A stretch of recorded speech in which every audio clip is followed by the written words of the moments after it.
गुना से योगेश लोधा की रिपोर्ट। सार्वजनिक श्री रामलीला एवं दशहरा पर्व समिति पुरानी थल्ला मंडी गुना के तत्वाधान में चल रही रामलीला के 8वें दिवस की लीला में राम भरत मिलाप की लीला का बड़ा ही सुंदर मंचन किया गया। इस लीला में भाई के प्रति भाई का अटूट प्रेम देखकर दर्शकों की आंखों से खुशी के आंसू छलक आए, जो देखा सो दिखाया। तुम है चतुरंगिनी सेना लेकर वन में क्यों आता हो? राम के चरणों में निषाद राज को प्रणाम करता है। कल्याण मस्तु चिरंजीवी भवा। जय हो। जान राम जी ने सीधा भरतन कहीं को जाए। हे तात भरत, ये निषाद राज जो भीलों के राजा हैं, ये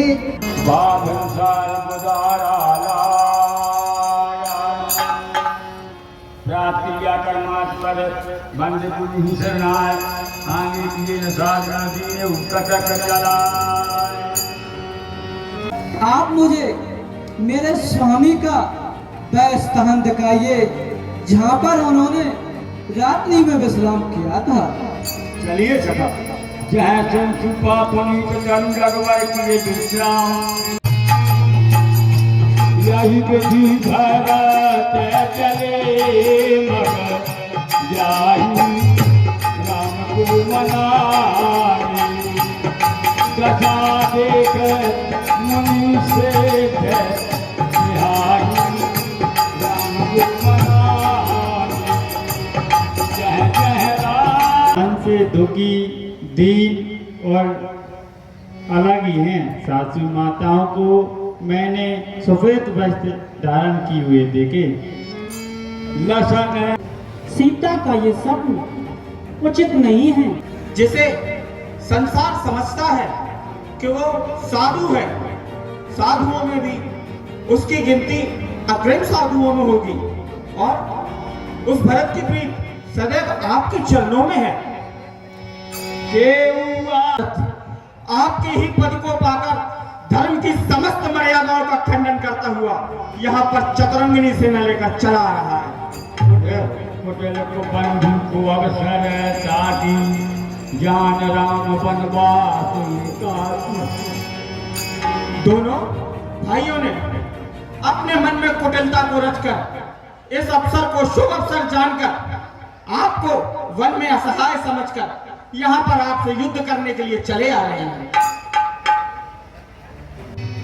अगर मेरी ध्वनि उस चतुरंगिनी सेना तक जा रही है तो वो इस बात को सुन ले कि आज मैं प्रभु श्री राम के चरणों का सेवक होने का सुख लूंगा और भरत को रणभूमि में उचित और अनुचित का पाठ पढ़ाऊंगा। राम के निरादर करने का फल पाएंगे और इस समरभूमि में सदा के लिए सो जाएंगे। भैया, मैं आपके चरणों की सौगंध खाकर कहता हूं कि यदि आज स्वयं देवादिदेव महादेव भी भरत की रक्षा के लिए आ जाएंगे तो वो भी उसे नहीं बचा सकेंगे। भाई भाई कैसा भाई? भाई तब था जब निर्बल था। आज तीन का सरपराज जो कभी भुजाओं का बल था, उससे कुछ पैर नहीं झगड़ा। झगड़ा है बुरे विचारों से। विश्वाले दांत तोड़ दो तो कुछ सावधान, बिना विचारे जो करे सो पीछे पछताए। काम बिगाड़े आपनो जड़ में होत हसाए। हे तात लक्ष्मण, तुमने नीति की उचित ही बात कही है। राज का मद सबसे बड़ा मद होता है। हे भैया लक्ष्मण सुनो, भरत के समान उत्तम पुरुष ब्रह्मा की सृष्टि में ना कहीं देखा गया है और ना कहीं सुना गया है। जय हो भगवान राम की जय हो। बरबस लिए उठाए लाए कृपान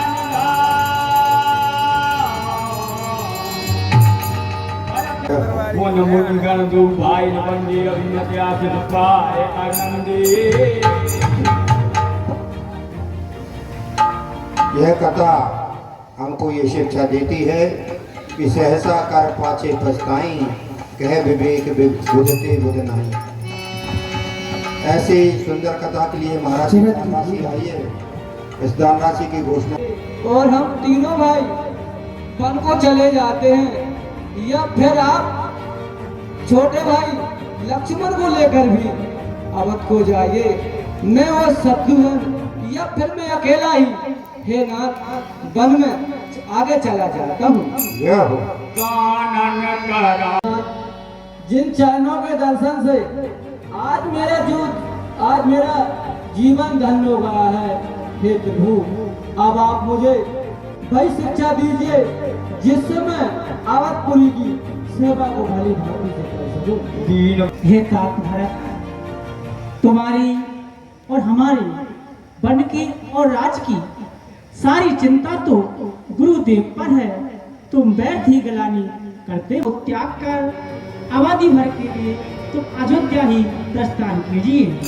मुखिया मोखे तो 14 वर्ष की अवधि तक तुम उनको अपने साथ रखना। हे नाथ अब मेरा जीवन धन्य हुआ, इन चरणों के दर्शन कर मेरा भ्रम दूर हुआ। हे नाथ तुम्हारी माया का नहीं पार किसी ने पाया है, तनक सा कार्य दे मेरा भाग्य सराया है। हे प्रभु आपकी जैसी आज्ञा, हे नाथ अब मैं भय करता हूँ। मांगे उपजा नाम का नाम लिए बुझाए, लोग उजाड़े कमर पति कुचल को। जी साहू, मनोज जी साहू, मशाली शिवाजी नगर वालों की उठी को 11 रुपये, अमर जी के ओर से राम जी को 55 रुपये, हरतूम सिंह जी ओझा साहब इनकी ओर